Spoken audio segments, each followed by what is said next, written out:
Blake, and I'm a regional conservationist at Highstead. We're a regional conservation nonprofit based in Reading, Connecticut. And I also serve as the coordinator for the Hudson to Housatonic, or H2H partnership. Highstead is the host partner for the H2H.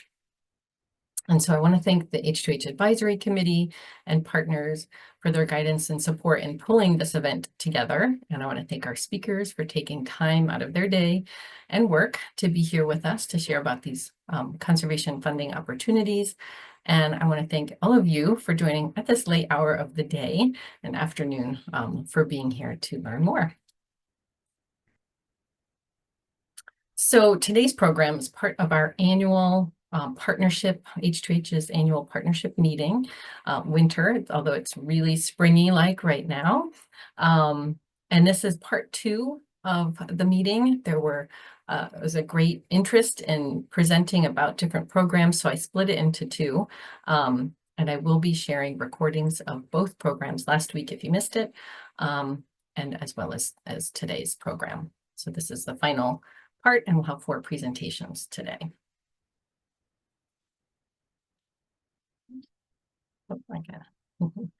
So first, I just wanted to orient us all to the H2H partnership, in part because I extended the invitation to this meeting to a few other conservation partners across the Northeast. So it's nice to see some new faces and names on the call as well. And I did this because of the timeliness and relevancy of this topic of collaborative conservation funding, and especially with a lot of questions around federal grants right now. And so I thought I'd just share a little bit of background about who we are and what we do. So H2H, Hudson to Housatonic, is an interstate, 2-state regional conservation partnership, or RCP, that stretches from the Hudson River, New York, to the Housatonic River in Connecticut, and is bound by Long Island Sound to the south. We're a watershed-focused and oriented partnership, given our geography and the abundant water resources that we have that support natural ecosystems, recreation in our region, and provide drinking water for millions of people. And this cross-state partnership works to increase the pace and capacity for land protection and stewardship, and to support connected habitat for a diversity of wildlife, swaths of open space, and clean waters for our communities to enjoy. And at H2H, we have a core group of about 40 or 50 partners. This is not everybody, but land trusts, municipalities, nonprofits, state agencies who work within the collaborative framework of our RCP toward a shared vision for this region that we care a lot about, so that all people and nature can benefit. And our mission simply is to advance the pace and practice of regional land protection and stewardship in this region, and enhance those connections between people and nature. And there are so many incredible projects and ideas and initiatives that have come out of partners working together, literally at the table of H2H and through meetings. I don't have time we should have a whole meeting highlighting all of those. But in a minute, I'm going to mention a few opportunities to connect with partners and to network and to learn about some of those, but also be bringing your ideas and visions for the region, so we can have some conversations about that and also see how H2H can support you and your work. But I want to pan out just for a second to the region, the Northeast, and highlight that H2H is one of over 50 RCPs in the Northeast, regional conservation partnerships. And so here we are down here. This is a network. This map is a network of collaboratives, just like H2H. And in my role at Highstead, I also help in supporting this network of leaders. So there's a Katie in all of these little blobs that you see on the map, coordinating and bringing partners together in their region. And I do this by supporting developing programming or training workshops. I support collaborative fundraising efforts for this region, and lead various landscape scale conservation initiatives, and help organize peer exchange opportunities to share lessons across the region. No sense in reinventing wheels. We're here to learn and share with each other. And I mention this because there's a great opportunity for H2H partners to engage with this wider network. And one of the flagship events that we put on that Highstead hosts for this network is called the Regional Conservation Partnership Network Gathering, RCP Network Gathering for short. And it's a free one-day event, and it's not even until the fall. You think, why are you mentioning it now? We're just about to announce the news of this event in a couple of weeks. And so I just wanted to put it on your radar.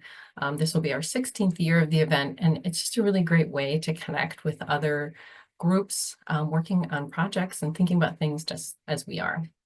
So in a few minutes, I'm going to put a bunch of links and information to events that I'm mentioning. So just hang tight and I'll get those into the chat soon. But first, I want to share just a few news items and updates and a couple upcoming events with all of you. H2H is going to be represented at the upcoming 80th Annual Northeast Association of Fish and Wildlife Agencies Conference, which is in April in New Hampshire. So it's April 23rd. H2H partner Bud Baverka of the Mianus River Gorge and I have put together a symposium on the conservation power of RCPs. And highlights of our session are going to be really cool because we're going to feature H2H in a couple of ways. There's some black bear monitoring that Bud led in our region. And we're going to hear about the Pollinator Pathway Program, which was an initiative that grew out of partners working together within H2H. So it'll be really exciting to see us represented and sharing our accomplishments at this conference. Next, I'm hearing from partners about an interest in getting together and kind of visioning conservation topics and reconnecting. And we're going to kick off an opportunity to do that in this spring at our in-person H2H all-partner meeting. It's on May 22nd. I'll post details again in the chat in just a second. But we want to hear what's on your mind, what you're thinking about, any vision you have for the region, and again, how H2H can help you in that work. And then I wanted to remind us that we have a listserv for H2H. This is where you can share information, news, you can ask questions, events, if I didn't say that already. They are moderated, so but usually we're able to get to those messages within 24 hours. This is also the listserv that I use to get news out to all of you about events that we have coming up. And finally, I want to mention a couple of these programs and events, easier maybe to see the dates as well. And again, I will send this to everyone, all the registrants and everyone participating today. But briefly, I'll mention our all-partner meeting in person will be in May 22nd, 4 to 6 p.m. thereabouts, and will be at Highstead, which is in Reading, Connecticut. We also have a 3-part series, group agreement training. This equity training program came about to help us as an initiative, as an RCP, to reach some goals that we had set to better understand how to create a more diverse, equitable, inclusive, and just partnership. And so we will learn about what group agreements, also known as working agreements, what they are, what this foundational work is, why we're creating them, and how you can do this and create them with your own organization. So this will really be a train the trainer program. And these dates are the May 12th is kicking off. What are they? Why do they matter? June 4th is the all-day in-person training, and June 23rd is an optional check-in to see, have you started this with your organization? Do you need help getting started? Kind of thing.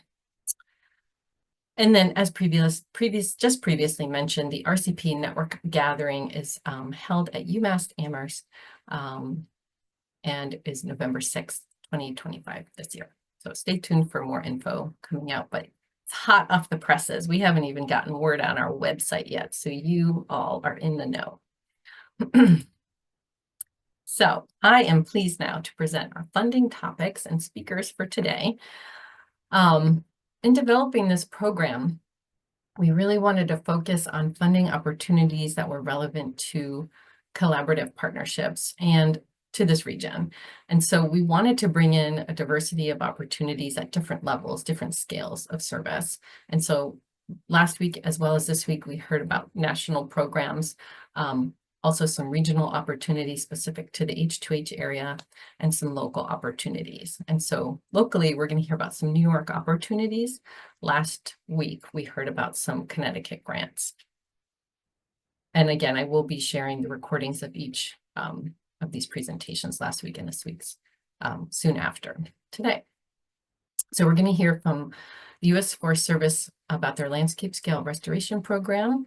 We're going to hear about a few opportunities through the National Fish and Wildlife Foundation, also the U.S. Fish and Wildlife Service's Highlands Conservation Act grant. And again, we're going to cap it with some local opportunities through the Hudson River Estuary grant programs.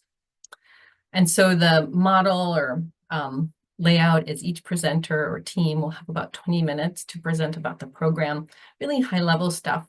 We're going to have links and information that you can go back and read a little bit more about that high level stuff, and followed by some question and answer time. And then if you have a question while they're presenting, I'll ask that you put it in the chat, and I'll keep track of that so that at question and answer time, we can keep track of the questions, but we can also you can hold them to the Q&A time as well. So there's just a switch in order, but with what's listed on the screen here, but I'm going to now turn it over to Max Settineri, project manager for Throwe Environmental, to share with us some more information about opportunities through NFWF, the National Fish and Wildlife Foundation. Thank you, Katie. Sure. Thanks. Appreciate you having me on. I will go ahead and pull up my slides.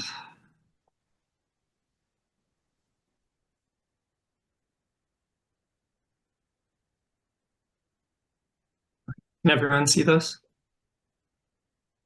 It is loading, but it looks promising. Yep, looks good. Well, hi everybody, it's nice to see you all. My name is Max Settineri, and like Katie said, I'm a project manager with Throwe Environmental. And we serve as the field liaisons for the National Fish and Wildlife Foundation for several of their funding programs. Two of which I'm going to focus on today, the National Coastal Resilience Fund and the Long Island Sound Futures Fund. So as field liaisons, we wear a number of different hats for NFWF. We conduct outreach on NCRF and LISFF, doing things like presenting at this webinar. We speak to prospective grantees, help educate them about the programs. We can help prospective applicants decide whether these programs are right for them. We also work with applicants who have applied for these programs in the past to help them reapply and make their proposals more competitive for future rounds of funding. And we also do some troubleshooting with existing grantees who are working through their projects currently. So that's a little bit about our role. And then I wanted to dive into those two programs and to give you all some details about these funding opportunities. So I will start with the National Coastal Resilience Fund, NCRF. So this program has been around since 2018. And its goal is to support nature-based projects that both enhance community resilience and enhance habitat for fish and wildlife. And this program, last year we had a federal investment of $140 million. This year we're expecting that to drop a bit. We're expecting around $100 million for the 2025 RFP cycle. But historically, this is still up tremendously from when this program started 7 years ago. It started as around a $30–40 million fund and has grown over the years, especially in the last few years with some bipartisan infrastructure law funding. And in addition to federal funding, NCRF leverages private funding as well. There's several private funding partners, as well as Department of Defense, who contribute funding to this program. So NCRF has a focus of coastal communities across the country, so East Coast, West Coast, and Great Lakes. You can see that program area highlighted here. And zooming in on geography most relevant to you all today is on this slide here. So it should kind of capture all of the areas that folks might be coming from, but this mapping tool is available online. I assume, Katie, the slides will be shared at the end of the call. Okay, so there is a link to the NCRF NIFWF homepage, and so if you're curious, you can go click on there and play around with this mapping tool. But all projects that come in for NCRF funding have to fall within this project boundary. So there's three major things that a competitive NCRF project must have. Competitive applications must invest in nature-based solutions.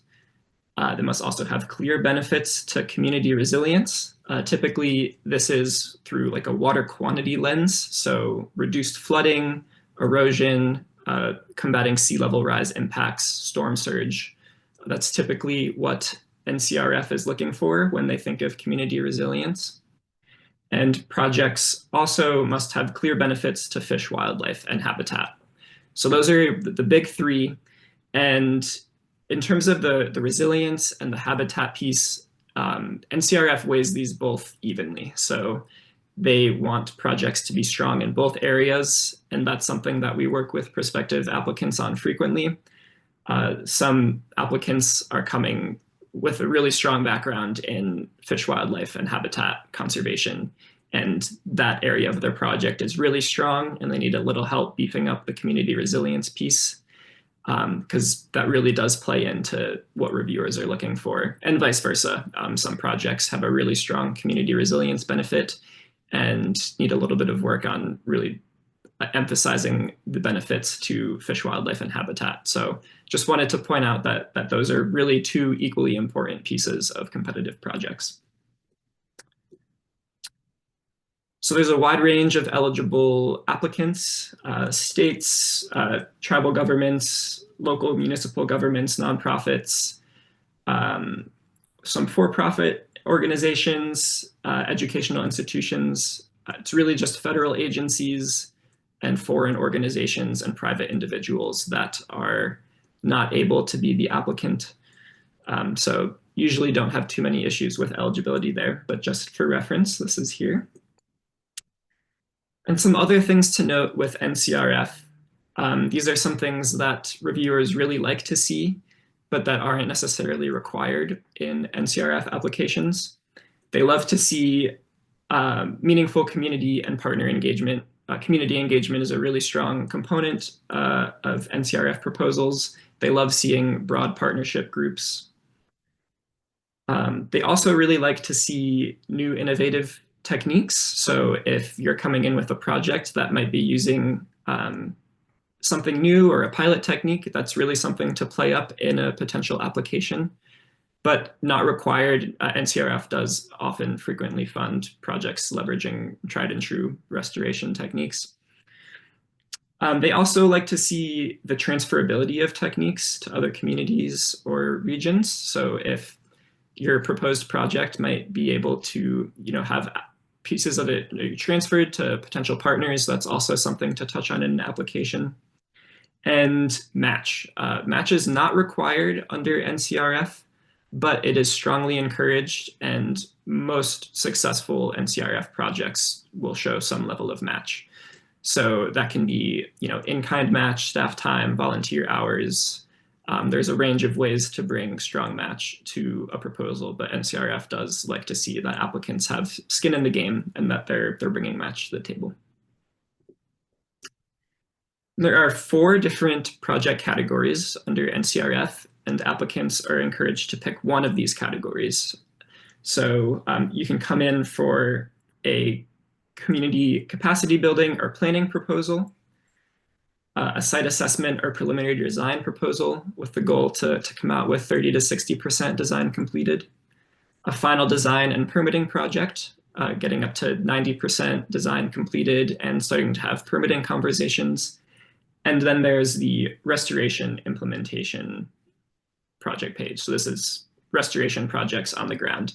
And so these first 3 project categories are typically in the $100,000 to $1 million funding range. and have a 1-year project period. And for implementation projects, that funding number, we tend to see higher numbers between 1 million and 10 million funding. And those projects have a 3-year project period for the restoration work plus 1 year of monitoring. And so this is the typical timeline that we see with the NCRF cycle. But I have a little asterisk here that the cycle will be adjusted for the 2025 program year. We're still waiting on the 2025 RFP to be released. Typically, it comes out in February, but we are expecting it by the end of this month, potentially as soon as the end of next week. And so the rest of this schedule might be adjusted slightly due to that delay. So typically there's a pre-proposal phase where it's a much simpler 3 to 4 page project narrative that's typically due early to mid-April. So this will now likely be the end of April. And then select applicants are invited back to submit a full proposal. And those are typically due in early July, but likely this year, mid to late July, with awards being announced in November. So we're keeping ourselves tuned to NIFWIF for further details on the timeline, but we are hopeful that we will have a 2025 RFP shortly. And so now I want to talk a little bit about the Long Island Sound Futures Fund. So this is a more locally geared funding program with the goal to restore and protect the health and living resources of the Long Island Sound. So this program has been around since 2005.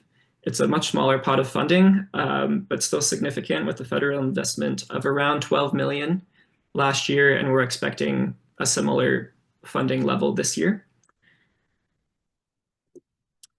And the Futures Fund has 3 funding priorities and 3 themes that are guided by the Long Island Sound Comprehensive Conservation Management Plan.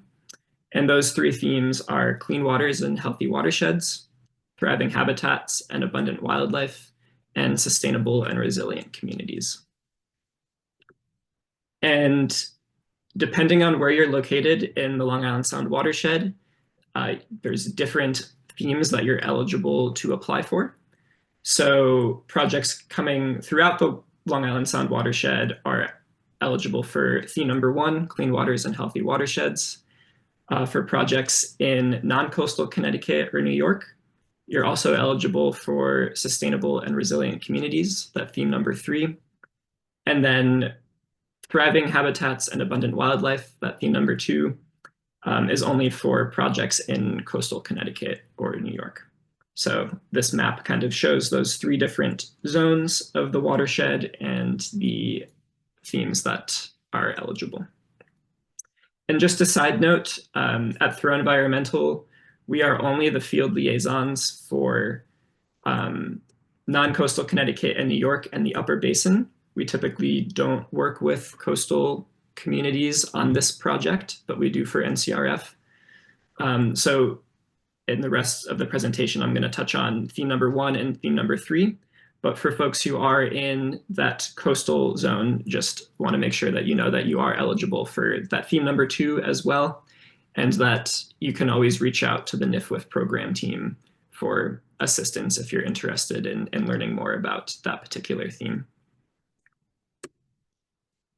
So the Clean Waters and Healthy Watersheds theme, this is really focused on nitrogen pollution, improving water quality by reducing nitrogen pollution, combined sewer overflows, other stormwater and point sources of pollution that are flowing into the Long Island Sound.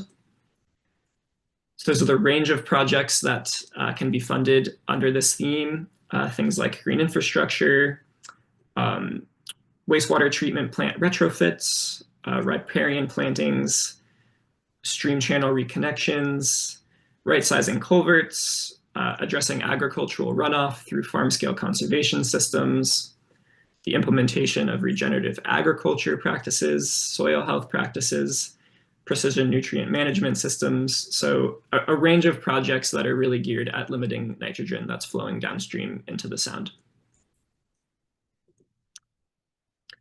And for theme number 3, sustainable and resilient communities, these are projects that are aiming to support informed and engaged communities and help protect the sound from climate impacts.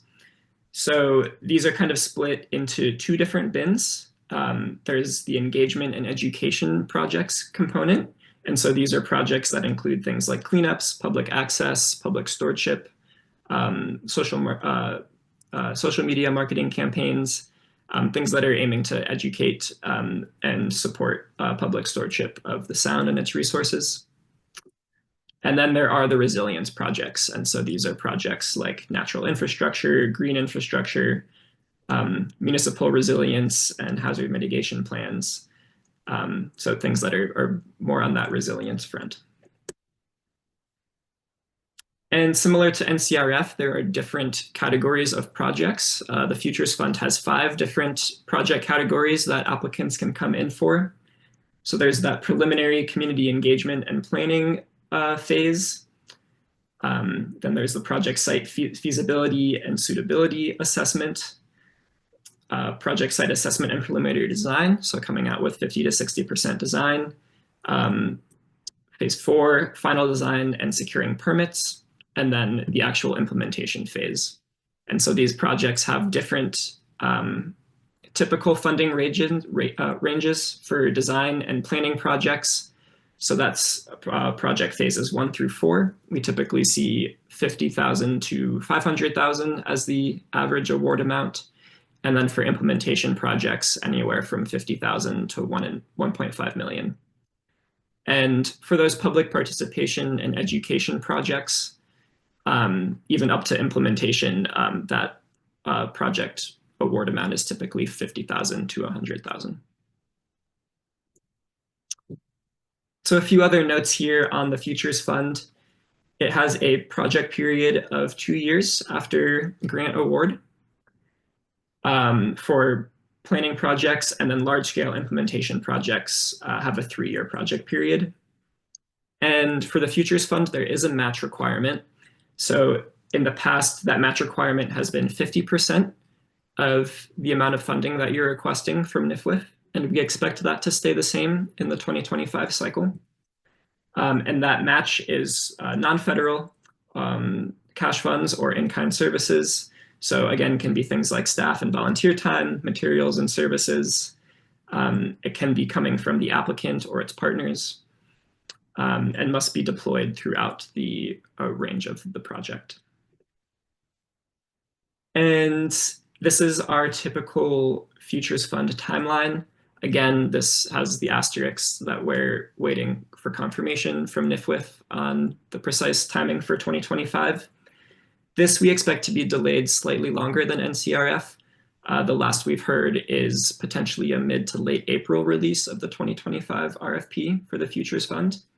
So there's typically a May deadline for Futures Fund, but this is subject to change.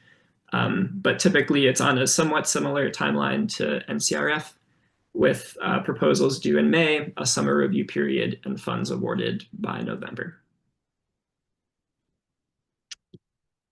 And just wrapping up, there are a few other NIFWIF grant programs in the Northeast that might be of interest to folks.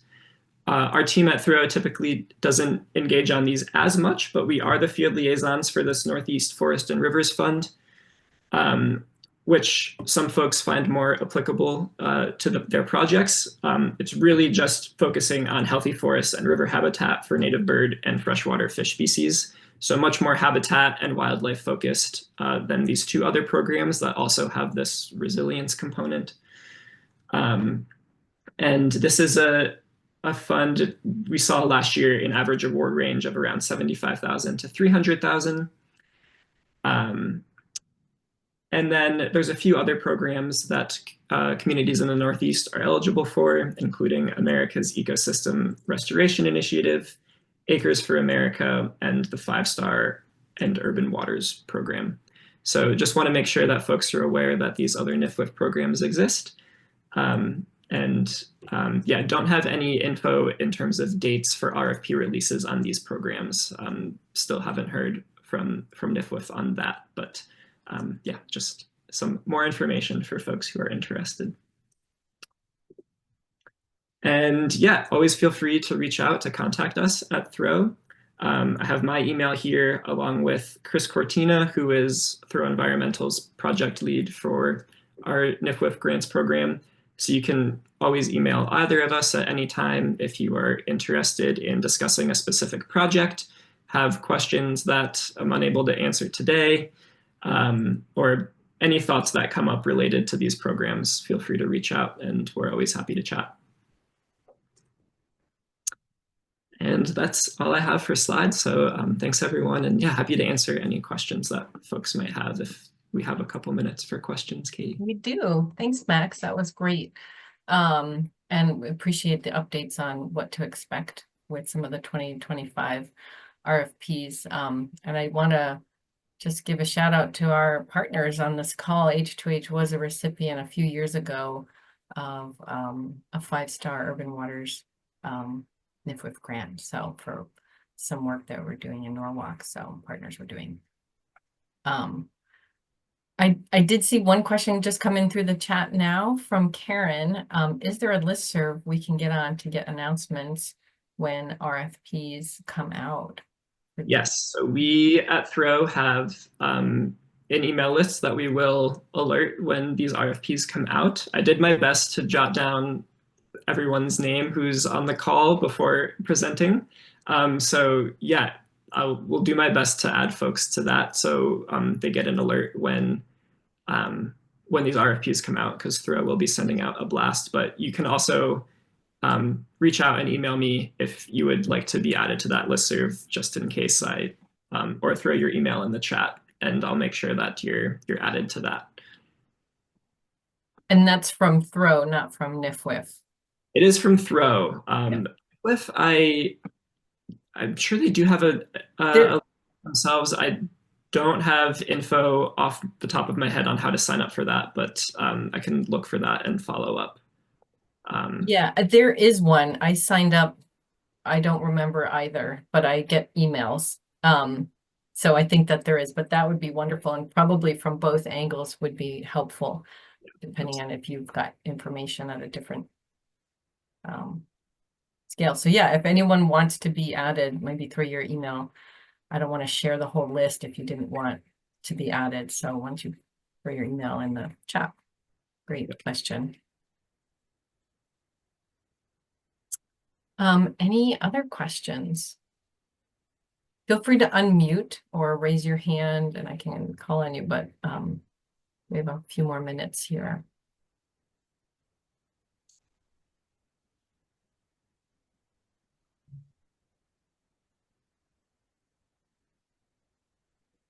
I have one, and maybe you mentioned this in passing, but I might have missed it.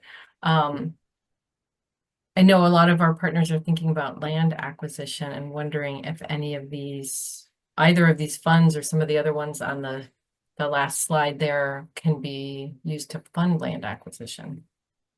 Yeah, so typically, no. The Long Island Sound Futures Fund, that is a pretty strict no. With NCRF, they do leave, and this is also subject to change in the new RFP, but in previous RFPs, the language that they've included on land acquisition is not eligible, but if you've exhausted all other avenues for land conservation or land acquisition for your project, reach out to the NIFWIF staff and let's have a conversation, and maybe we can work something out. So they do leave a little window open for NCRF, but typically land acquisition is not an eligible project expense. It can, however, be used as match. So if you have funding for acquisition coming from elsewhere, you are able to leverage that as match as long as that funding meets the other non-federal match requirements. And I did just see another email or question come in. Do any of the grants that were described cover invasive species treatments? Yeah, so with NCRF, we do frequently see invasive species treatment as a strategy for habitat restoration and resilience. So yes, I mean, if that's the strategy that your project is employing to meet broader goals, then yes. With Futures Fund, it would depend more, I would say, on um, the theme that you're applying through. 'Cause through that clean waters theme, really the goal is nitrogen reduction. So you would have to be showing that your invasive species treatment is restoring habitat in a way that is, you know, enhancing riparian plantings elsewhere and helping prohibit nitrogen from flowing downstream. But NCRF, we do see that frequently, yes. Then another question, do you know if the focus areas for Acres for America will change this year? There's an understanding that the funding, my understanding is that this funding is for land acquisition. Yeah, sorry, thanks for clarifying, Karen. Yes, that is typically more of a land acquisition focused program. So I believe that is staying the same. I don't have any other further details on how that program might be changing this year, but yeah, thanks for clarifying. Questions?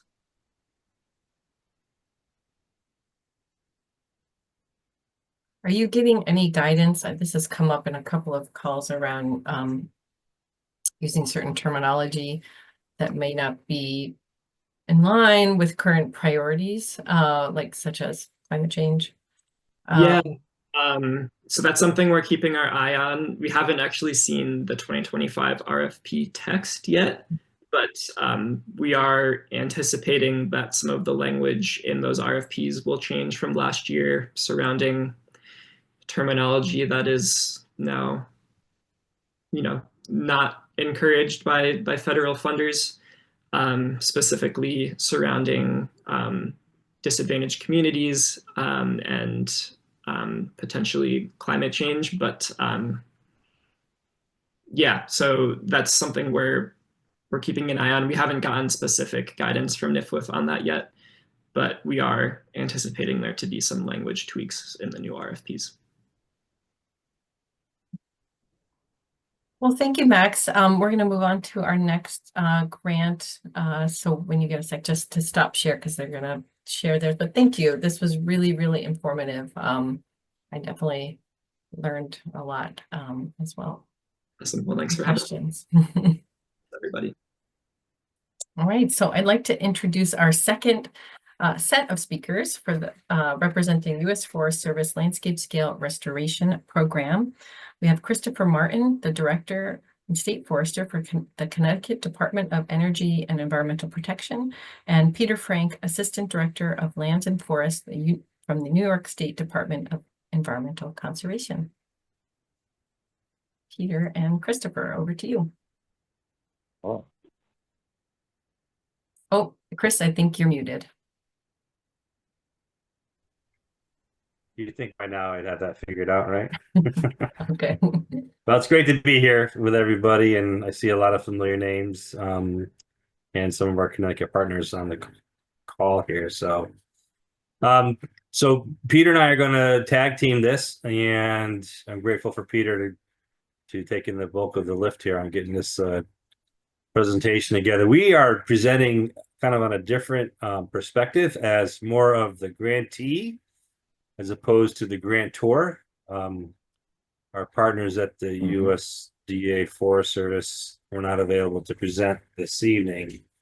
So Katie was reached out to some partner states and asked us to kind of give like some firsthand experiences and some overviews of the landscape scale restoration program, which is funded by the USDA Forest Service, or shall I say, has been, and we anticipate it will be. However, currently, there's quite a bit of pause on federal funding. So I say that with a strong tinge of optimism, because as Peter can attest, although we've seen pause in a lot of federal funding, in the Forest Service at least, those pauses are starting to become unraveled, and funding is now becoming available that wasn't available just a few weeks ago. So as of today, the landscape scale restoration is still in that purgatory area, but we're going to remain positive and anticipate it being released at some point. So an overview for the landscape scale restoration program. It is designed to address the highest priority landscapes in your area, and much to do and directly tied to states' forest action plans. And I've asked Peter to advance the slide so we don't have to futz around with changing co-hosts. So here is the area, the national area that kind of breaks up the different forest regions, and we are in the orange, the eastern region. It's 20 states. It's the most populated area of the U.S. as far as this program goes. And oftentimes, and I don't say this to discourage anyone, but it is over subscribed. In other words, each region gets a chunk of money to distribute to the LSR program, and it's a competitive chunk of money. And usually there is far more applications that are received than are funded. However, let me just say that I don't say that to discourage anyone from looking into this. You can look at previous years' successful applications on some of the web pages that we have, and then we can also look to other options to help you with that. So you can advance the next slide. So here's some of the major objectives. Reducing the uncharacteristic of wildfires, improving habitat, maintaining water quality, and you can see the rest of invasive species and forest ecosystems. You know, these LSR objectives, again, tied to significant strategies in each individual state forest action plans. Also, oftentimes these LSR grants are multi-state and multi-partner, and some of the scoring criteria that we'll get into really encourage kind of a regional approach to the grant application. Go ahead. So some of the criteria, and this was a result of the most recent Farm Bill, does restrict the applications and awards to communities of 50,000 or less. And that is really basically to keep the funds in rural landscapes as opposed to city or highly urbanized areas. And when this came about, there was a little bit of distress, certainly amongst the urban forestry community, because it was perceived that really the monies weren't going to be available for urban forestry projects. And I'll just say that that's really not truly the case. The 50,000 population mark is based on census and census districts. And so, for instance, in Connecticut, a very densely, highly populated state, there are only a few select areas that really do not qualify. So when you see this number of 50,000 or less, don't think about like rural Montana or Wyoming or Idaho for that matter. You can think about your own backyard and check the links that are in the application to see that whether or not you truly are, you know, in an area over 50,000. Likely, you're going to be able to apply. You'll be eligible to apply. Next. And Peter, I've lost track of the slide, so just stop me when we hit the turn off point. Okay. Yeah. So the eligible applicants, again, state agencies, nonprofits, universities, and federally recognized tribes. The state forester sponsor letter is an important component, and it really ensures that the application is coordinated and ties back to the state agency, the state forestry agency, and the state forest action plan. And so if you're applying for this type of grant, you know, you have a project in mind, the first thing to do is check the state's forest action plan, where the project's located, and find the synergies. The action plans are pretty broad in scope, and will oftentimes address everything from water quality to invasive plants to wildlife populations to forest products, the whole gamut. So I'm going to think with fair confidence that likely a project that you have in mind does fit within the forest action plan strategies and goals. And it's incumbent upon the applicant to kind of, vet the action plan against your project and actually lift out sections of the action plan, place that in your application, or at least reference directly to page number and section as you write your application. That provides some very strong scoring points at the end of the review. Next. So here's kind of the mins and max, the scope of things, and they do try to distribute the applications and the awards across the region. And it's a 20-state region, as you saw on the map, from Minnesota down to West Virginia, Washington, D.C., back up to Maine. And so again, it is highly competitive, but there is a lot of opportunity, and there's a fairly significant amount of money in the most recent round. And I would say that of the 40 or so applications that were received, just over half were funded. So again, competitive, but certainly if you have a strong application, your chances are good. We are limited to sponsor, state foresters are limited to sponsor 5 projects each, but on regional ones or projects that are over 11 states, we can combine that to seed that. So yes, go ahead, Pete.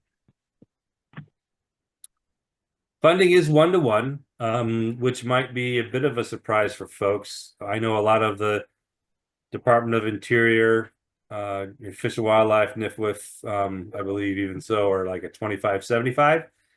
Forest Service is a little bit more aggressive. For every dollar in, they want to see a dollar of in-kind match. And like other projects, it's not, don't let that be inhibiting your interest. It's quite easy, frankly, to get the in-kind match, especially if you're partnering with a state agency or other larger organization, because you can include the salary and other costs associated with the positions that are directly partnering. And that does add up quickly. And also volunteer time. The strengths of some of these projects are based on leverage, technical assistance, workshops. This type of funding really isn't meant for like a very localized, focal project. It fits better for a project that gets something like deliverable on the ground. But the strengths in the review board are looked at upon how many other people saw the work, how many other people got technical assistance and education on how to do the work themselves, and how much replication in other areas do you expect to see from your efforts. And so those are kind of things that will help score strongly on an LSR application. Go ahead. So the authorities lie within the Cooperative Forest Assistance Act, which was founded way back when in urban forestry in 1978. It does cover, again, several of the programs within the CFPA, the CFAA rather. Again, the urban forestry, community forestry, don't look at that 50,000 population as making it uneligible. Look more closely at that. But it does cover much of the programs in the USDA Forest Service, state, private, and tribal arena. What slide are we on, Pete? We're on just the eligible. I think I'm up next. This one's the Okay, eligible great. projects. So I'm gonna turn it over to Pete now at this point. But what I'm going to do, not as a distraction, but to kind of enhance what Pete's going to share with you, I'm going to stick in the chat some links of some of the LSR projects that have occurred in the Northeast area. And looking back in some of the history, I didn't find a direct link for this, but Kate, the HCP at one point, the RCP was a direct recipient of an LSR grant. So this is, really brings it home. So take it away, Pete. Okay, thanks. Lots of different types. So I'm Peter Frank. I'm the Assistant Director of our Division of Plants and Forests with New York State DEC. And I'm glad to be here and have a chance to meet with all of you. I'll pick it up where we left off. There's a number of different types of projects are eligible. It's pretty wide open. Almost anything you could think of that is a forestry project on a landscape scale you could find a way to include it here, except for land acquisition. That's something that they will not pay for. Water quality, wildlife habitat are areas that they focus on. Treatment and control of invasive species of plants, insects and disease on the landscape. We've gotten funding for plants, insects, and diseases in New York State for control eradication projects. And as Chris mentioned, tree planting is eligible in communities with that 50,000 person population limit on it, but that's not as big a deal as you would think it would be. Also, demonstration projects are fundable, and treatments that reduce hazards for wildland and fire is becoming more and more important. So that's something that's also eligible. We talked about the one-to-one match already. You can use cost share, construction, and these. Wait, this is the. I'm sorry, my things up. These are things that are not eligible for your one-to-one match. Construction and capital improvements, research, startup funding for small businesses, projects on federal land. The projects under LSR have to be on state or private or municipal land. They cannot be used on federal lands.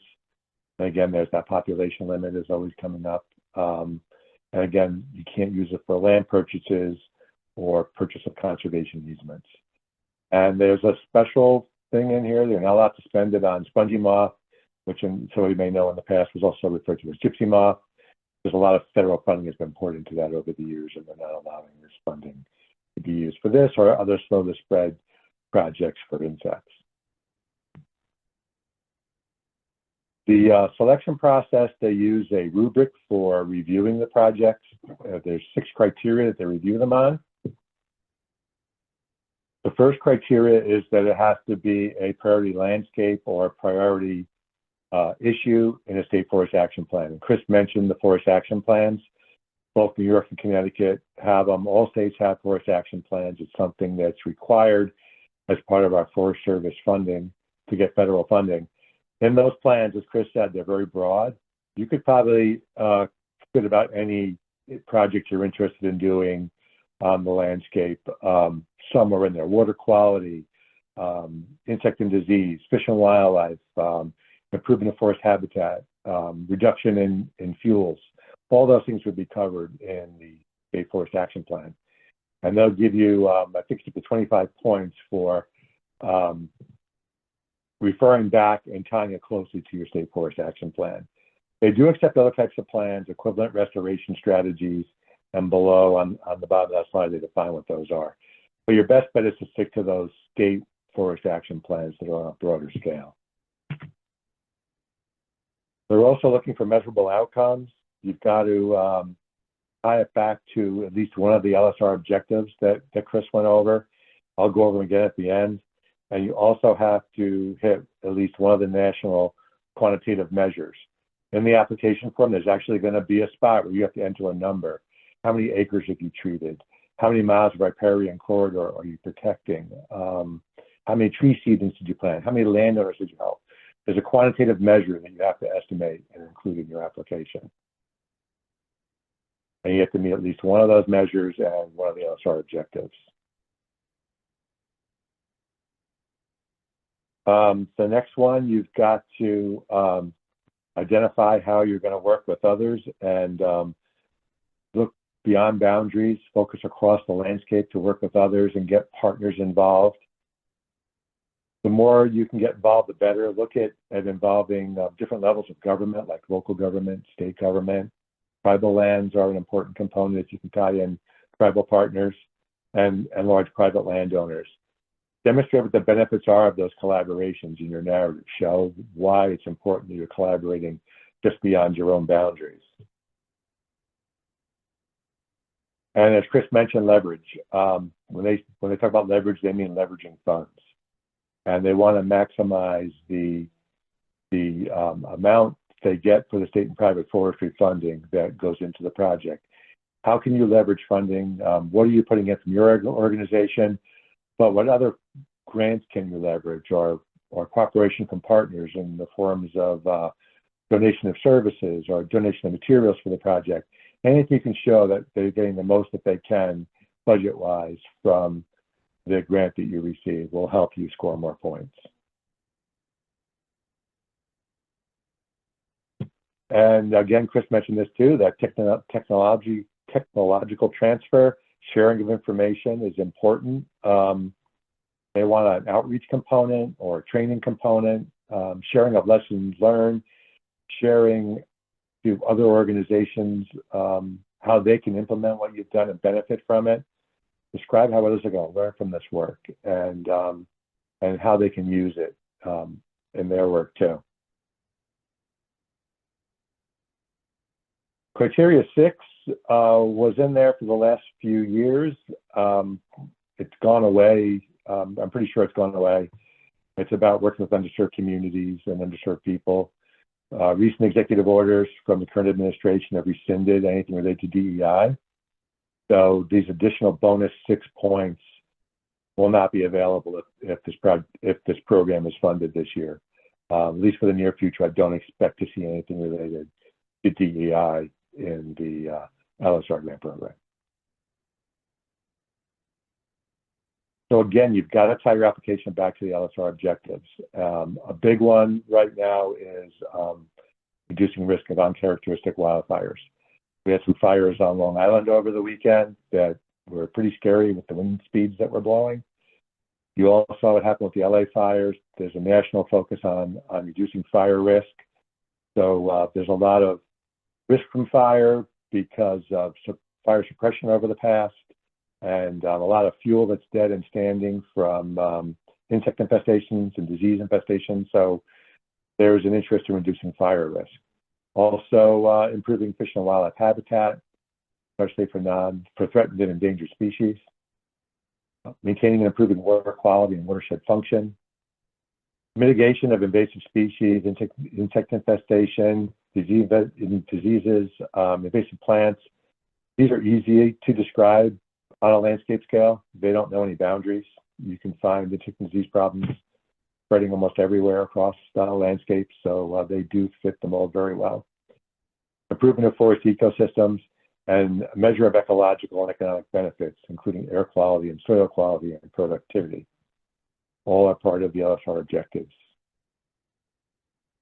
And I mentioned you need to have a quantitative outcome. You've got to have something like acres, miles, number of trees. So they're looking at acres treated to reduce hazard fuels, acres treated to enhance wildlife habitat, and acres treated to enhance water quality, or measures that you can report on. Miles repaired and forest treated to enhance wildlife habitat, miles to repaired habitat treated to enhance water quality, the number of seedlings planted to enhance water quality, acres treated for insects and diseases and invasive plant control, acres of new forest stewardship or other forest management plans. And they're not looking for individual landowner management plan, like one large landowner. They're looking for projects that reach out to multiple landowners. And the number of people you reach through technical assistance, they want you to reach out to those people and work with them more than once, not just like one workshop that people attend. You have to have follow-up interaction with those individuals. And then there's some wood products types of measures you can also report on in terms of pulpwood or biomass produced, or board feet and soil logs produced. And lastly, there's no announcement yet for this year. It usually comes out during the summer and it's due in the fall. If you follow the Forest Service website, if you search for Forest Service LSR grants, it'll take you right to this webpage. Here's where you can see examples of past applications. You can see a rubric that they use for scoring applications, which is very helpful. And they will announce any future opportunities for funding there. I did get some tips from the Forest Service on applying for grants. One is to make sure your writing is clear and concise. They suggest you have others review your application, have them read it to see that it's clear and understandable. Make sure you have a clear problem statement that explains why you're doing this project and what the outcomes are going to be to address that problem statement. Make sure there's a clear link back to the State Forest Action Plan. We've mentioned that a couple of times. It's really important linking back those priority landscapes and priority issues that are in the State Forest Action Plan. Make sure you have a clear budget that's also referenced in the narrative, explaining how the funds are going to be used in a little more detail. And have a strong description with realistic outcomes. And talk the process through with your state forest representatives. They can provide guidance on it, or work with your partners in neighboring communities and try to get some other groups involved and have them review your application. And if you're working with any other groups or collaboration, make sure you get support letters from those groups and include them in your application. That's really important to have too. And that's all I have. I don't know if there are any questions for us. Thank you, Peter and Chris and I can Christopher. put we can put our contact information. I don't have a slide with that, but we'll put it in the chat so people have our contact information. That would be great. And we do have a few minutes for questions. And even if there's more questions, we will get the other people can post it in chat if you can stay on for a few minutes. Just so Okay, we yeah, can do definitely. more presentations. But we do have a few minutes now. I didn't see any come in the chat while you were presenting. Katie, Yes. Hi, Kyra. hi. Just wanted to say thank you to the presenters. This is really terrific. Kyra Jacobs, EPA Region 1 Source Water Protection Coordinator, and very proud to have been one of the founders of our Northeast Mid-Atlantic Forest and Water Partnership, which has been anchored by Connecticut. Thank you, Chris Martin, for being one of the first of 2 states to step up and agree to host on-the-ground projects. I wanted to ask if you could talk to the group about your unique perspective in not only being the state forester, but having also served in the water utility field. And oftentimes when we talk about drinking water protection, people find it a little daunting because they don't know much about our world, and you know a lot about both worlds. So I was wondering if you could speak to working with drinking water utilities. Off mute.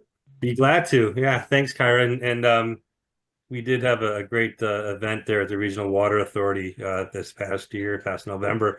And it was an especially celebratory event for me because it was the first day of pouring rain after 60 days of not a drop falling from the skies, and the Northeast was burning up, or at least Southern New England and New York were. So very memorable time.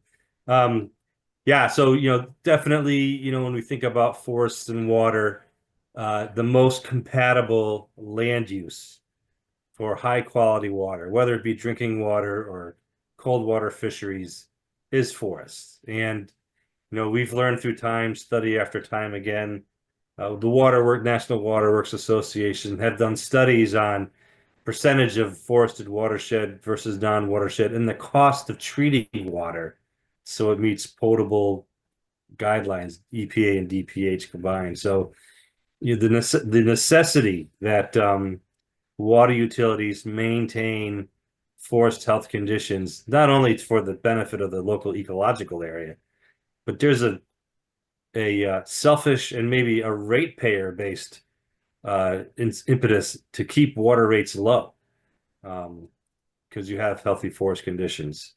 And oftentimes, unfortunately, or however you look at it, it does require some intervention.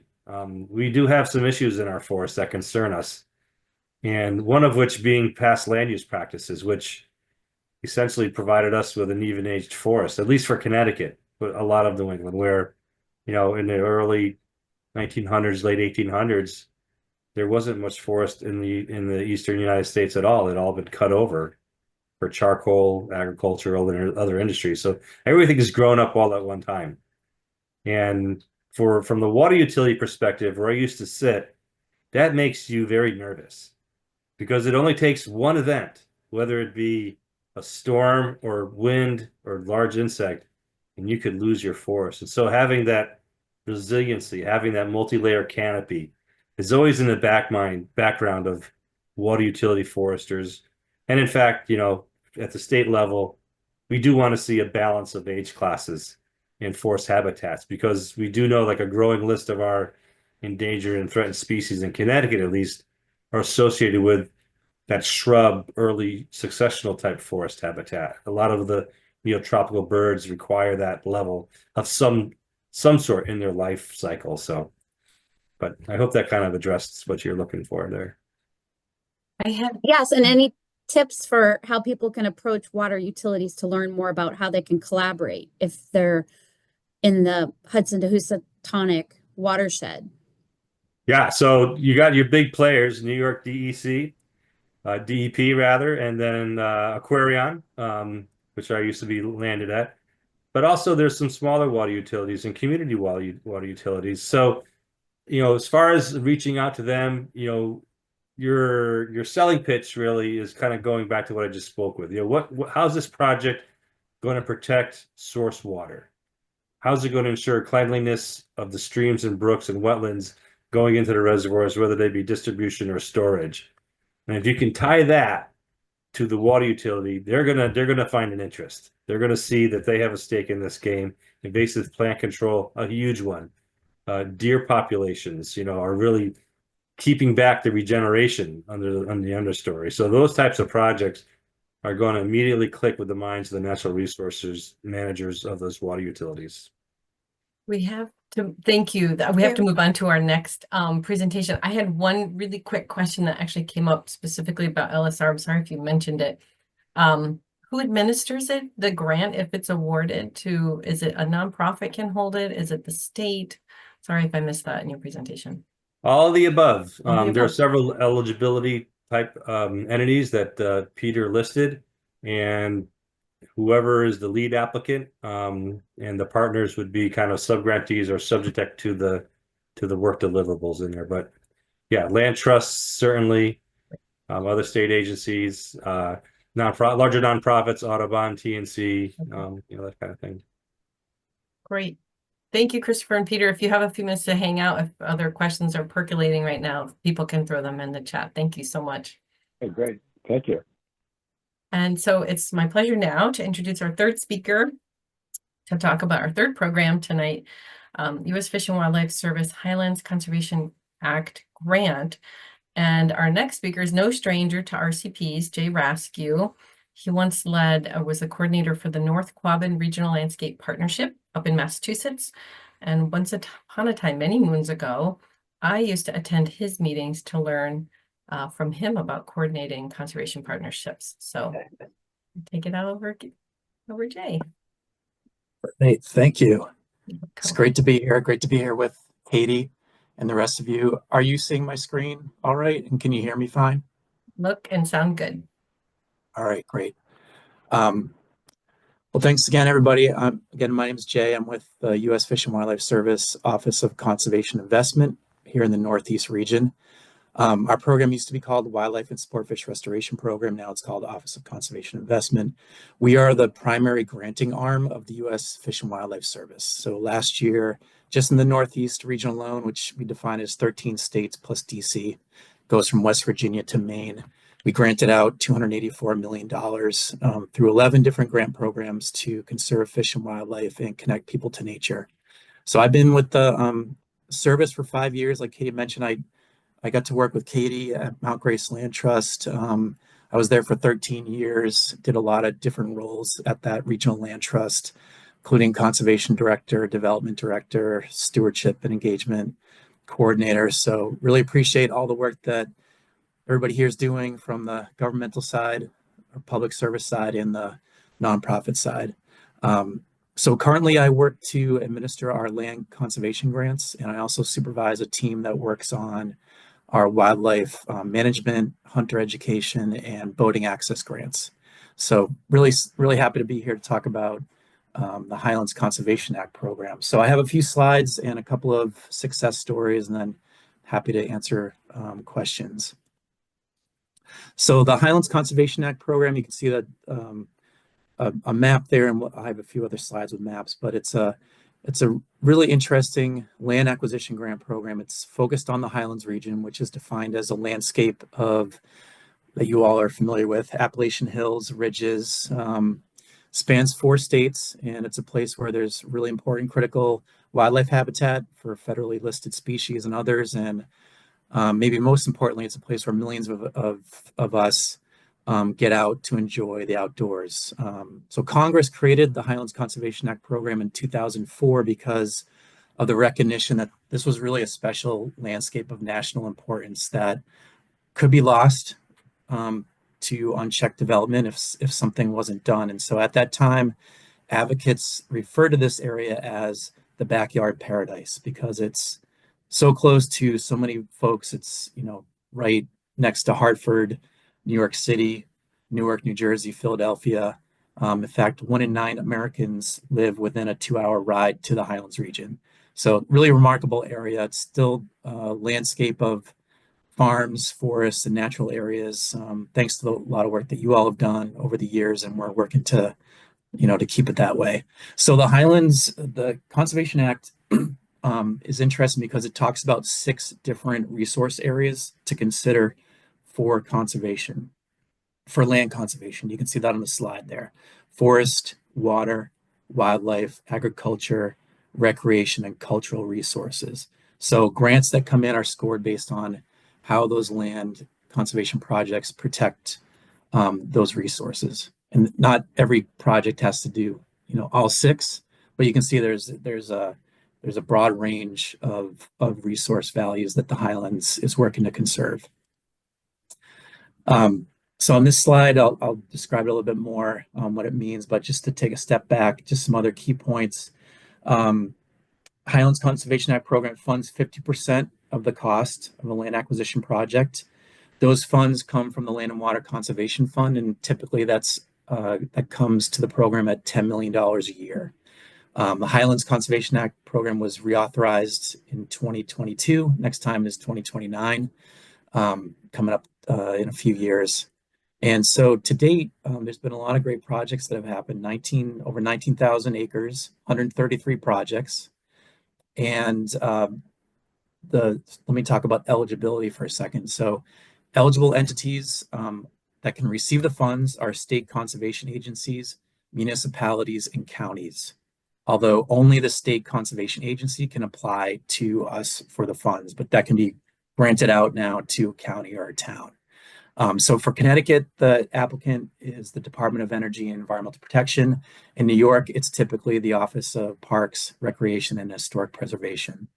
Land conservation organizations cannot receive funds directly, but can co-hold conservation easements with an eligible entity. So sometimes that works out for the NGO community. So when Highlands was reauthorized in 2022, it created an opportunity to expand the eligibility area, which everybody was looking to see. And so we worked with partners, some of you are on the call, to define what could be that larger Highlands area that would still hold together, be defensible, still based on topography, geology, ecoregions. And so on the map here, you can see that eligible, excuse me, the expanded opportunity area is that purple outline. What is currently eligible is everything within that black outline. And you can see that in the last year, I think there were 14 towns added in Connecticut, 10 added or 11 in New York, 10 actually. And so the Highlands region is starting to spread out. And you can see there's like even a group up near the Catskills that is now eligible. So they don't have to be contiguous, but we're excited to see that municipalities are wanting to be added. And that just means that projects in that town are now eligible to receive these funds. And so if you're interested in being a part of that, we can talk more about how to go about that, but it's a pretty easy process. In essence, in Connecticut, you'd be working with Connecticut Deep. And so the Connecticut projects, often what happens is Highlands funds are used to help purchase a conservation easement on land that is held by a land trust. In New York, often the funds are used to go directly to a state agency to expand and build upon existing conservation areas. But now those awards this year, we're starting to see some awards being subawarded to counties and towns. So that's exciting to see too. Let's see. So anything else on that map to highlight? Just those orange spots are projects that have happened so far. Here's just zooming in a little bit more, might be more helpful. This is what it looks like in Connecticut and New York, that the green shaded area, those are eligible towns. The red dots are projects that have happened, and that purple, that purple outline and those towns in there are additional towns that can be eligible if they want to opt in. So there's generally 2 rounds of funding for the Highlands Conservation Act program. They're both announced at the same time, usually posted. There's a notice of funding opportunity posted in May with applications due in November. And we typically award those grants in January or February. And there's 2 rounds, as I mentioned.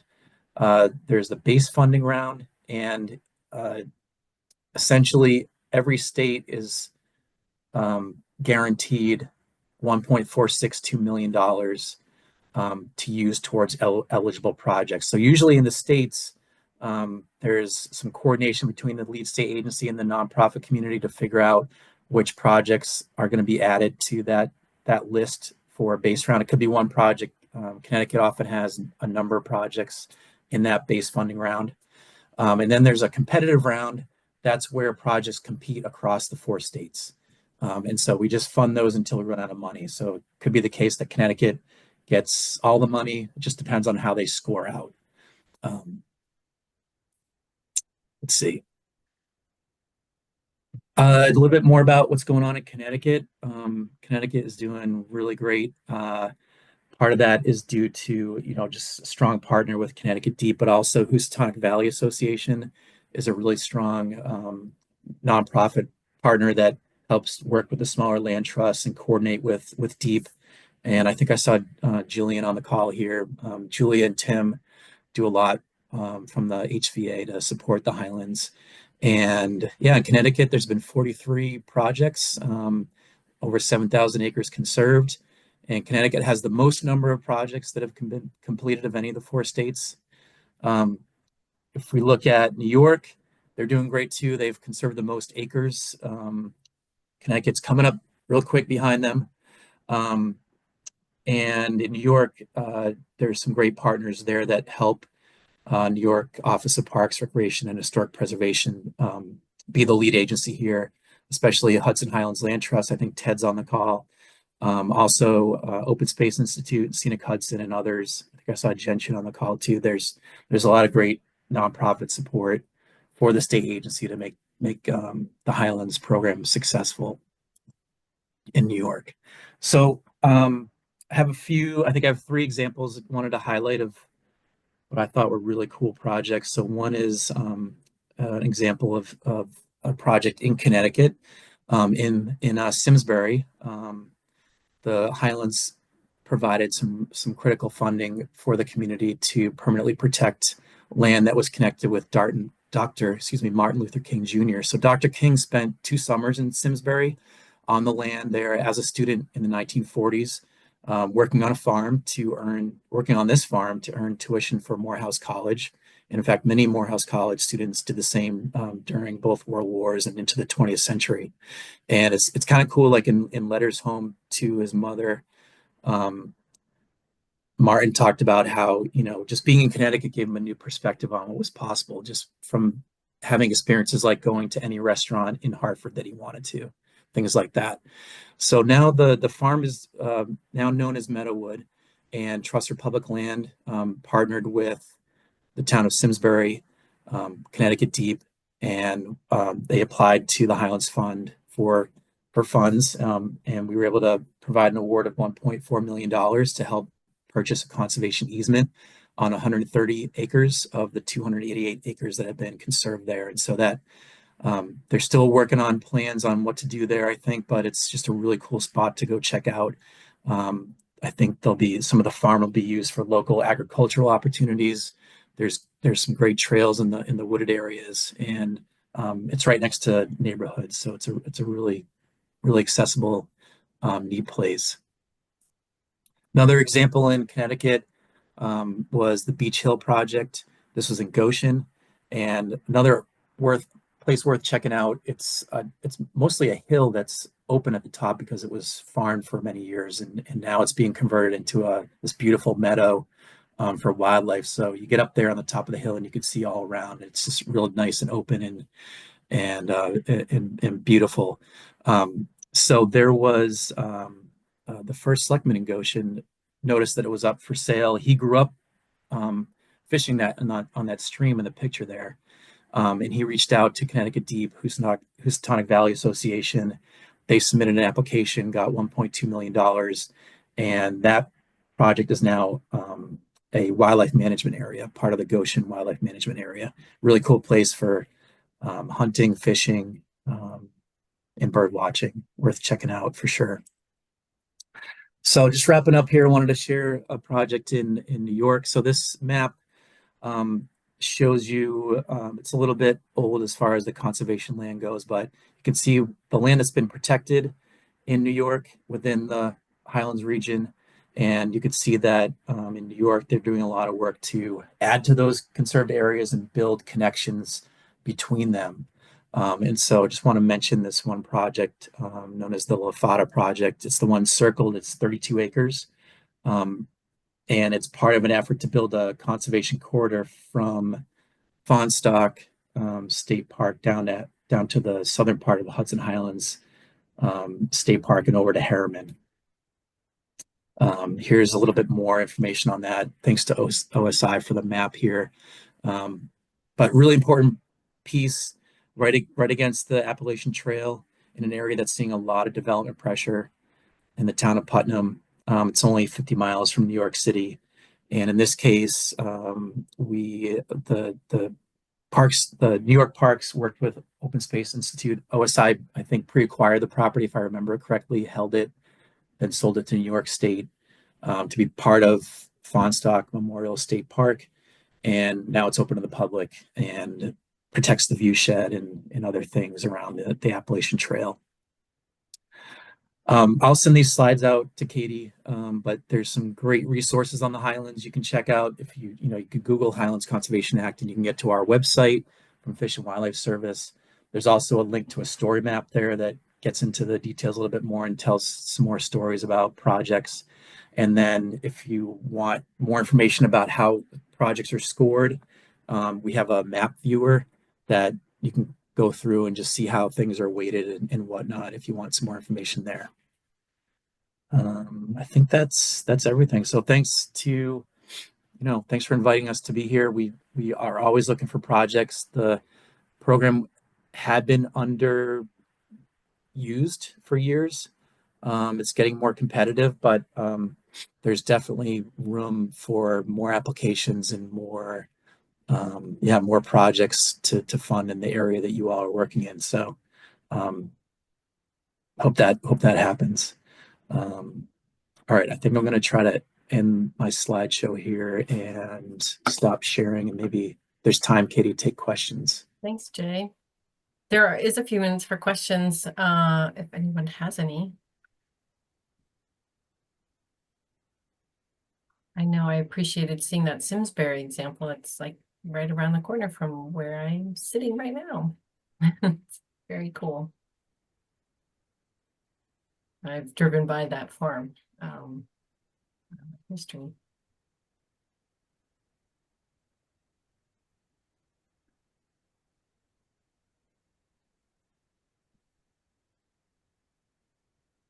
Give a minute, see if there's any questions. I know you're percolate like me. Oh, here's a question. Can states apply together for the competitive funding? Interesting. I think that would be interesting to see. It might.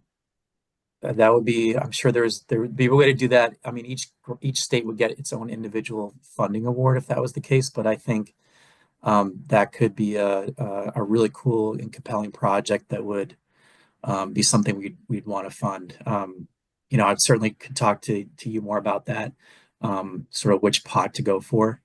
But there's no incentive in the scoring for states to join together. But I think that would be a really cool project to support. So would encourage you to move forward on that.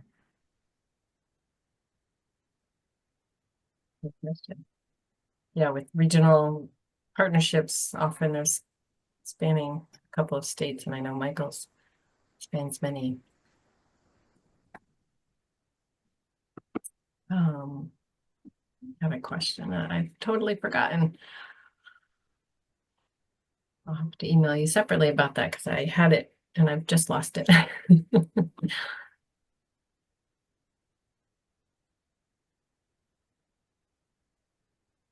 Here's another question, more of uncertainty. Anticipating HSA funds to continue to be available 25, 26, like with the current. Yeah, we have. Thanks, Jillian. Yeah, we haven't heard anything otherwise. These funds are from the Land and Water Conservation Fund. And so it really depends on the future of that fund. But I think the Great American Outdoors Act is still kind of hanging out there and isn't up for renewal for another few years. So yes, we are anticipating funds to be available for this year. Yep.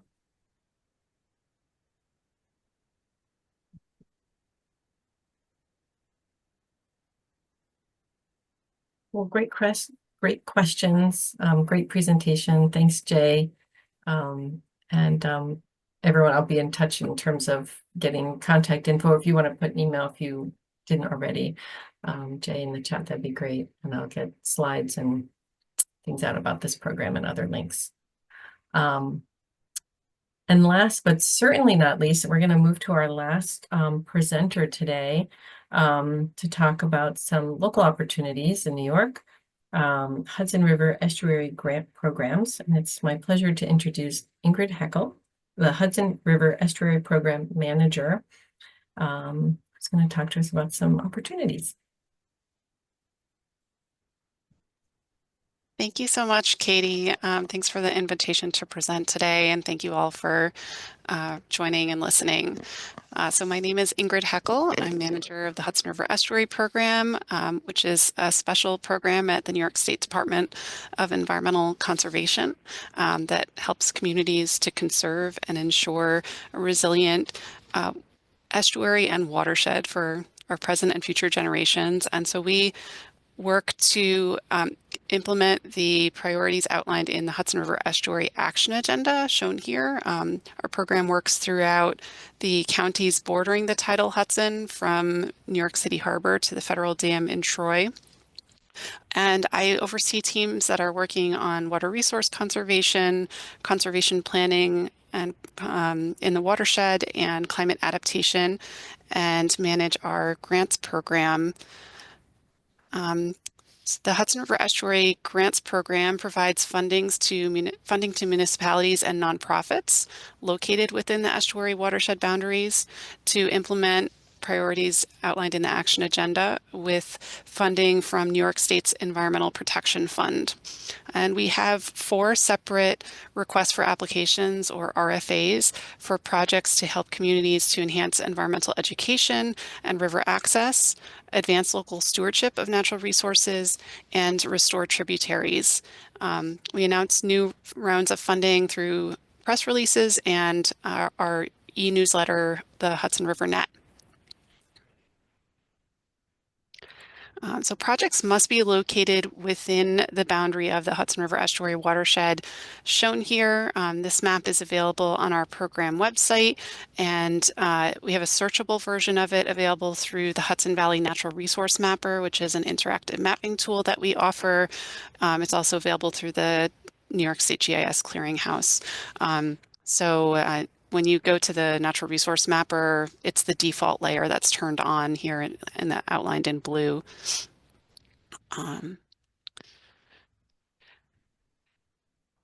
In terms of eligibility, there are a wide range of eligible applicants for our grants. These are now referred to as bidders. We switched over to the state financial system last year for grant applications, so there's some new terminology. I'll be referring to bids and bidders, but these include governmental entities, including towns, cities, and villages, and counties, other public entities, and nonprofit organizations.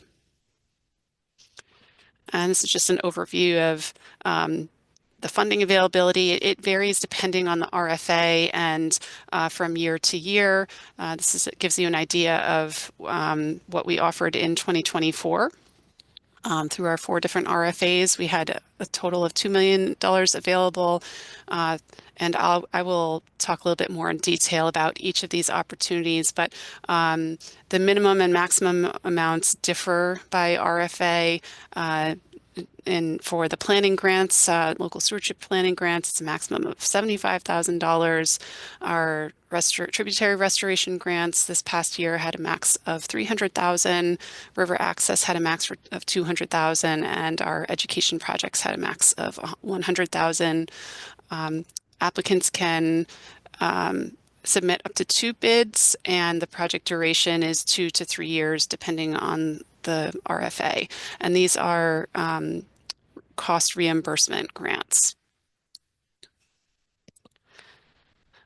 So the budget is comprised of the grant request and match costs, and that needs to be itemized in the grant submission system. These are examples of the eligible and ineligible costs that are outlined in the RFAs. They eligible costs include staff salary, fringe benefits, contractual services, equipment, travel, and some other categories. New for this year, or rather for 2024, we allowed administrative salaries to be up to 10% of the request included in the budget, as well as administrative salaries being eligible as a match expense. Indirect costs and out-of-state travel are never eligible, and there are a few other ineligible expenses as well. There is a requirement to contribute a match of at least 15% of the grant request, generally for each of these RFAs. Additional points are available in the scoring for projects that contribute 30% more or more match. And the match can be from local and or in-kind contributions. Local sources could include funding from other non-state or non-federal grant sources, or from project partners.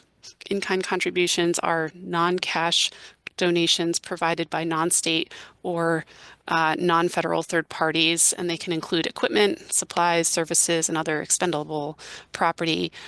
So important to note that match cannot come from state or federal sources. And there is a priority in our grants for projects that benefit environmental justice or disadvantaged communities.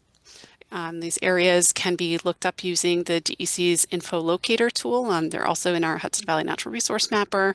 So that's a good tool to take advantage of. So I'll switch over to outlining the different RFAs and eligible project types. Keep in mind what I'm presenting is based on the 2024 opportunities. These project updates the types are updated each year, and I can't share information specific to any upcoming opportunities because they are competitive. When new RFAs are released, you should be careful to review the eligible project types and other details. And we have been offering webinars outlining the RFAs as they're announced. So I mentioned this previously. These are the 4 different RFAs that we offer, and I'll walk through each of them separately. So for the local stewardship planning grants, have the objective of building the capacity of Hudson Valley municipalities and organizations to implement the Hudson River Estuary Action Agenda through planning, feasibility studies, and or design of the following. And so there have been 3 general categories for project types. The first including climate adaptation and resilience planning projects, the second related to conservation of natural areas planning, and planning for watershed-based stewardship projects or watershed protection projects. So in that first category for climate-related projects, we offer funding for things, many different types of actions that are outlined in New York State's Climate Smart Communities Certification Program, which you may be familiar with. So these include things like climate vulnerability assessments and adaptation plans. Could be a chapter in a related plan, like a climate action plan. climate resilient hazard mitigation plans, and some other actions. Could also be for projects to implement a recommendation or strategy from one of these plans. In the category of planning for conservation of natural areas, we fund the creation of natural resource inventories and open space inventories or plans, community preservation plans, connectivity plans. These could be intermunicipal or regional scale connectivity plans, conservation overlay zoning or other types of natural resource protections, the designation of critical environmental areas, and feasibility studies for open space financing. So on the right, an example from, well, at least I think in this area, if not nearby, the Green Corridors Plan of Hudson Highlands Land Trust is a habitat connectivity planning project that we funded that was completed a few years ago in the towns of Phillipstown and Putnam Valley. And the town of Phillipstown also completed a community preservation plan. This one shown here is from the city of Kingston. This provided the foundation for this Kingston to pursue establishment of this fund, which levied a real estate transfer tax that can be used for preservation of open space. So I'll move on to that third category of watershed stewardship and related projects. So this category funds a variety of types of projects that could be planning projects for and outreach for local watershed groups or associations, capacity building related projects for those groups. We fund water quality monitoring, also watershed characterizations and related planning. We have funded watershed-based flood risk studies. Going forward, those should be consistent with the Resilient New York studies to meet eligibility requirements for implementation funding. We've also provided funding for riparian restoration projects modeled off of our Trees for Tributaries program, and implementation of source water protection planning strategies, as well as road stream crossing management plans. And so on the right, an example from Westchester County that was of a project that was recently completed was the Indian Brook Croton Gorge Intermunicipal Watershed Protection Overlay Zone that brought together 5 municipalities that developed water resource protection regulations for this area to protect drinking water and groundwater. Sorry. So let's move over to our tributary restoration and resiliency grants. The objectives of these grants are to support the restoration of free-flowing waters to benefit water quality, stream habitat, and aquatic connectivity in tributaries to the estuary, as well as to conserve and restore habitat for migratory fish, such as American eel and herring, and to help communities with existing and projected impacts of localized flooding along tributaries. And so these projects fund a range of planning from feasibility studies and early reconnaissance for dam removal projects, for instance, to more advanced planning and design and permitting, as well as construction of dam removal. And similarly for road stream crossings or culvert replacement projects, we fund planning and design and implementation as well. And on the right here, this Sprout Brook Dam was just recently removed, I think in November of last year in the town of Cortland, restoring several miles of stream habitat for migratory fish. So the next category, or RFA, is for river access projects. These can assist Hudson Valley municipalities and organizations to develop, maintain, and improve a regional system of access points for fishing, boating, swimming, hiking, education, river watching, tourism, and wildlife-related recreation, and build connections that enable residents and visitors of all ages and abilities to have rich and diverse river experiences. And in addition, to ensure that our access sites are resilient to flooding and sea level rise. And so examples, the two main categories or project types for these grants in recent years have been improvements at new or existing access locations along the Hudson Estuary, including the estuary and tidal tributaries, to implement Americans with Disability Act transition planning or design assessments or implementation projects. So examples shown here are some ADA accessibility improvements at Kingston Point Beach, as well as an accessible kayak launch at Housatonic County Park. And the other main project type is for planning and implementation of access site resiliency to flooding and sea level rise.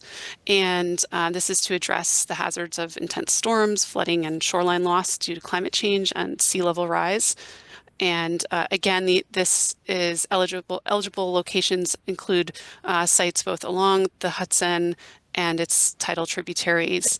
And these are for projects to adapt Hudson River and tributary access sites to these impacts. On the lower right side, you can see a rendering of Kingston Point Beach, which went through kind of a conceptual planning process to come up with a new design for this beach that will be more resilient to sea level rise over time. This was funded separately through a climate adaptive design program, and that we run in partnership with Cornell University. And subsequently, the city of Kingston received a New York SWIMS grant this past year that will fund the implementation of this project, the construction of the beach enhancement. So they're proposing to put in kind of a tiered beach that will be more resistant to erosion over time. And the last RFA category is for education grants to assist Hudson Valley municipalities and organizations to build their capacity and become partners in implementing our action agenda goals and measures of success for an informed and engaged public. And so there are 4 different project types in this RFA. The first to support facilities for learning about the Hudson River Estuary and New York Harbor. This can be to create new exhibits or to improve programs and materials or other aspects of the visitor experience, or to purchase, construct, or repair vessels that are used for estuary education. So actual boat repairs for boats that are used in estuary education. And the picture on the right is of a new mobile estuary education classroom that was created for the NAC Center that's based out of Hudson, New York. We also fund essentially general education programming related to the estuary, and this is under Hudson River Resources and Education Programs. This can include curriculum development. It can also include purchase of equipment, materials, transportation, other capital investments in education. And I think the picture on the right is from a grant to the Billion Oyster Project in New York City that one component of that grant resulted in the creation of murals that engaged visitors and in the participation of creating this public art. We also offer grants for educator professional development and curriculum development linked to the Estuary Action Agenda to design and implement professional development for educators and to develop or improve existing curriculum. And lastly, a relatively new category is intensive environmental science research programs for young adults. And so this grant allows for paid science research programs for high school students or college students and young adults focused on the estuary ecosystem. Can include stipends for those students to participate and hoping to really help attract the next generation of environmental scientists and leaders in our region. So just as I close, a few general tips from our staff working in this program. We recommend reaching out to staff to discuss ideas outside of the application period. We are able to talk to partners about their potential project ideas and provide some technical assistance. Once the RFAs are announced, we can't provide any guidance aside from answering basic eligibility questions, but now is a great time if you're considering a project to reach out and have a conversation. We recommend starting your application early and submitting early. Note that nonprofits must be pre-qualified, and so that's something you should look into right away in SFS to get that process underway. We also encourage bidders to engage their partners early in the process and demonstrate support through letters. Don't leave this to the last minute. Recognize partners may need ample time to provide those letters. We also look for robust methods for public engagement in these projects, and we encourage bidders to answer their questions succinctly, recognizing reviewers have many applications to look through. And as the other speakers today have noted, it's always a great idea to have someone else read through the application, make sure it's clear. We like to see thorough detail in the project methods and work plan to understand how the project will be implemented and be successful. It's helpful to provide cost estimates and supporting documentation for the budget. And we recommend using the checklists that are provided in the RFAs to ensure that all of the requirements are met, and that you take the time to know the requirements and how the bid will be evaluated by reviewing the scoring criteria. And again, submit the bid early. I can't tell you how many times we've had, sadly, bidders be unable to submit their bid at the very last moment due to some technical issue. So don't wait. This is the link, and I can drop it in the chat afterward. The website includes our list of past grant recipients, and we also just recently held a more in-depth grant webinar series this past week about these project types. So those recordings will be posted to the website very shortly in the next day or next week. I encourage you to look at those if you're interested in finding out more about any of these RFAs. And I will stop sharing. Thanks, Ingrid. This was awesome. There are so many incredible opportunities in our region. And can I just give a shout out, New York partners, who wants to invest in one of those vans? We can take it around the H2H region. What a very cool idea, whoever project that was that got funded. I'd love to open it up for any questions. We have plenty of time. Any questions?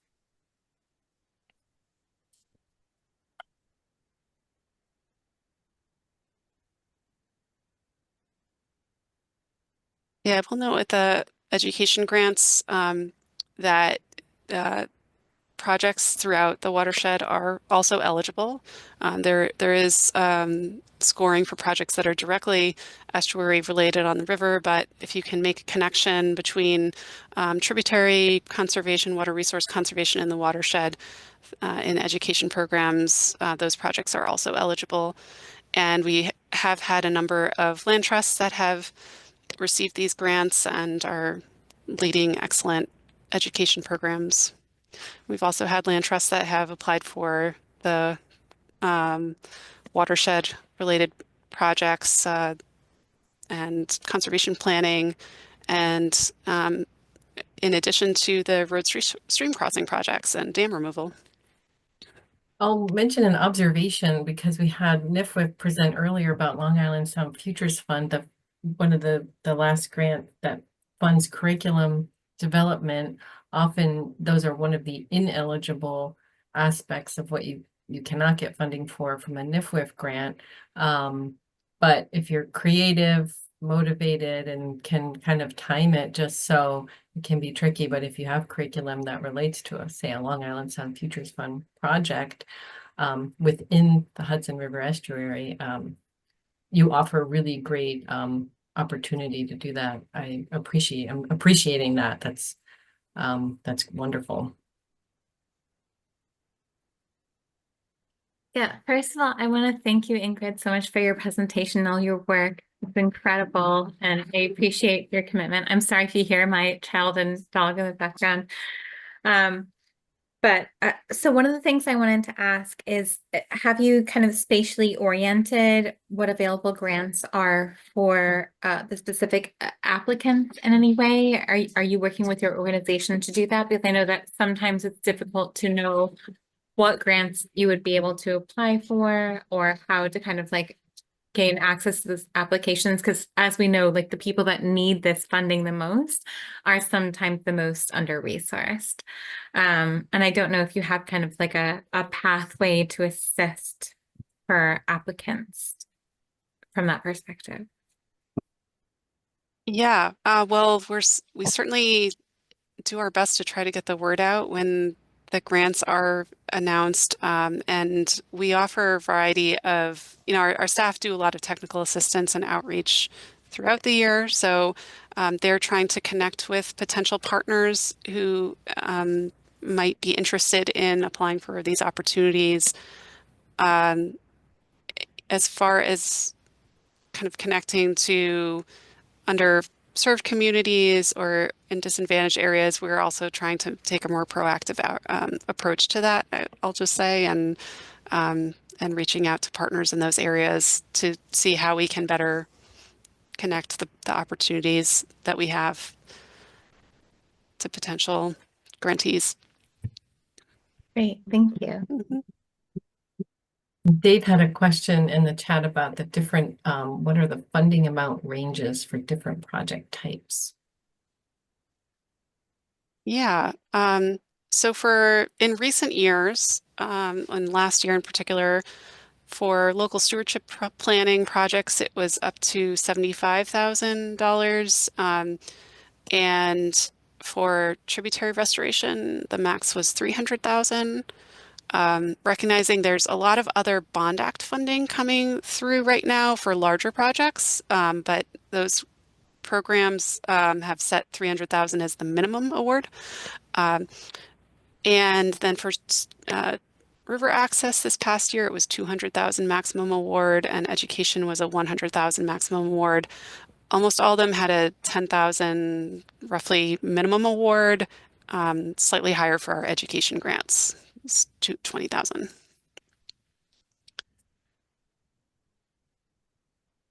Okay. Well, thank you. Thank you again.